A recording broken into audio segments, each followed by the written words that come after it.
ये आकाशवाणी गोरखपुर है। अब आप सुषमा श्रीवास्तव से क्षेत्रीय समाचार सुनिए। प्रधानमंत्री नरेंद्र मोदी कल वीडियो कॉन्फ्रेंसिंग के माध्यम से महाराजा सुहेलदेव स्मारक और चितौरा झील के विकास कार्यों की आधारशिला रखेंगे।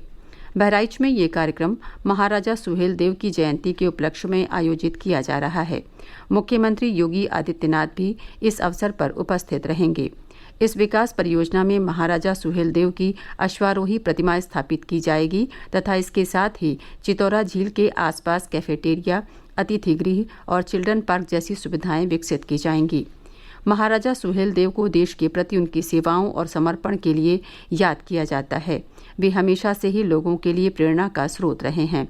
ये स्मारक स्थल पर्यटन के नज़रिए से भी काफ़ी फायदेमंद होगा। प्रदेश में युवाओं को प्रतियोगी परीक्षाओं की तैयारी हेतु निःशुल्क कोचिंग देने के लिए अभ्युदय योजना का आज शुभारंभ हो गया। मुख्यमंत्री योगी आदित्यनाथ ने लखनऊ में आयोजित कार्यक्रम के माध्यम से योजना की शुरुआत करते हुए कहा कि प्रदेश की युवा ऊर्जा को समर्पित इस योजना का लक्ष्य युवाओं को मजबूत नींव प्रदान करना है। उन्होंने कहा कि योजना को युवाओं ने काफ़ी पसंद किया है और अब तक 5 लाख से अधिक युवा निःशुल्क कोचिंग हेतु अपना पंजीकरण करा चुके हैं। योजना के पहले चरण में 50,000 विद्यार्थियों का चयन किया गया है। मुख्यमंत्री ने कहा कि पहले चरण में राज्य के सभी 18 मंडल मुख्यालयों में कोचिंग कक्षाएं शुरू की जा रही हैं, जिन्हें आगे और विस्तार दिया जाएगा। उन्होंने कहा कि योजना को वर्चुअल माध्यम से संचालित कर लाखों युवाओं को इसका लाभ दिया जा सकता है। मुख्यमंत्री ने कहा कि युवाओं को बेहतर प्रशिक्षण देने के लिए वरिष्ठ प्रशासनिक अधिकारियों के साथ साथ मेडिकल और IIT के विशेषज्ञों को भी इससे जोड़ा गया है।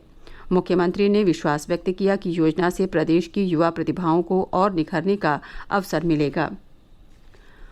राष्ट्रीय राजमार्गों पर टोल प्लाजा के सभी लेन आज आधी रात से फास्टैग लेन घोषित हो जाएंगे।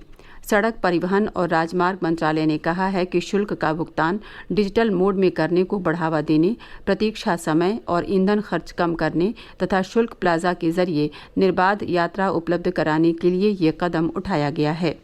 राष्ट्रीय राजमार्ग शुल्क 2008 के अनुसार शुल्क प्लाजा के फास्टैग लेन में बिना फास्टैग के या बिना वैध फास्टैग के प्रवेश करने पर उस श्रेणी के लिए लागू शुल्क का 2 गुना जुर्माना देना पड़ेगा। प्रधानमंत्री नरेंद्र मोदी इस महीने की 28 तारीख को आकाशवाणी पर मन की बात कार्यक्रम की 74वीं कड़ी में देश और विदेश के लोगों के साथ अपने विचार साझा करेंगे। एक ट्वीट में श्री मोदी ने लोगों से इसके लिए प्रेरक घटनाक्रमों को साझा करने का आग्रह किया। जनवरी में मन की बात कार्यक्रम में कला, संस्कृति, पर्यटन और कृषि नवाचार से लेकर विविध विषयों पर प्रकाश डाला था। लोग नमो ऐप या MyGov ओपन फोरम पर अपने विचार साझा कर सकते हैं। प्रदेश में सभी डिग्री कॉलेज, राजकीय और प्राइवेट विश्वविद्यालय तथा अन्य शैक्षणिक संस्थान आज से सामान्य रूप से खुल गए हैं। उत्तर प्रदेश उच्चतर शिक्षा विभाग ने एक पत्र में सभी प्राइवेट और राज्य विश्वविद्यालयों के कुलपतियों और निदेशकों से कहा है कि वे आज से सामान्य कार्य शुरू कर दें।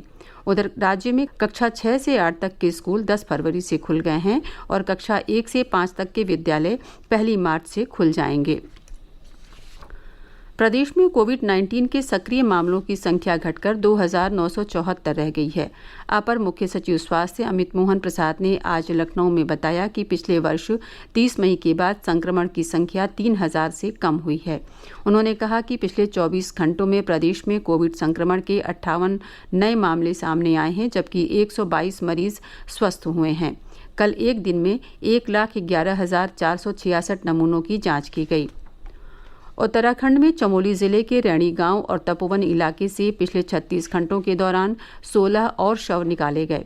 इनमें 9 शव तपोवन की सुरंग से और 7 रैणी गांव से मिले हैं। हमारे संवाददाता ने बताया है कि अब तक कुल 54 शव निकाले जा चुके हैं और 150 लोग अब भी लापता हैं। दिल्ली के आनंद विहार और मऊ के बीच विशेष रेलगाड़ी की शुरुआत की गई है। ये ट्रेन सप्ताह में 2 बार चलेगी।